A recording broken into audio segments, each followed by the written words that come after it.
10 मिनिटं झाले आली, दोघांना कळलं की मी घरात आहे असं.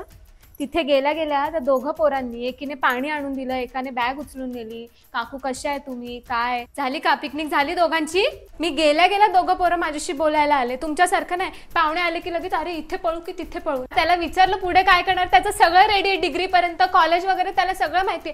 तुला विचारलं तर तू काय सांगतो, अरे मम्मी यार 10वी तर होऊ दे ना, मग सांगतो ना. काय फक्त अभ्यासात हुशार असेल, सगळं येतं त्याला. गिटार वाजवतो, क्रिकेट खेळतो, स्विमिंग करतो,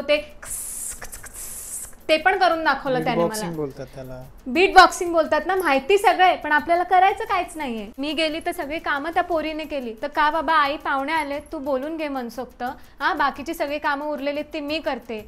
इथे तसं नाहीये, इथे सगळ्या पाहुण्यांना पण आईच बघेल, कामं पण सगळी आईच. दोघं पोरांनी चॅलेंज घेतलंय, 95% पडल्यानंतरच आम्ही स्मार्टफोन घेणार. तुमच्यासारखं नाही सगळ्या सोयी सुविधा घ्यायच्या, अभ्यास फोनवर होतो, लॅपटॉपवर होतो, हे सांगून सांगून सगळं घेऊन घ्यायचं. या ना जरा तुम्ही पण ऐका त्यांचे गुणगान. दोघं पोरांना पैसे देत होती मी जाताना, तर दोघांनी पण पैसे घेतले नाही. घेतले तर कोणाकडे दिले, लगेच मम्मीच्या हातात दिले. 6 वाजता उठले ते दोघं पोरं, हा आंघोळ बिंघोळ करून स्वतःचं सगळं आवरून देवपूजा करून लगेच अभ्यासाला बसले.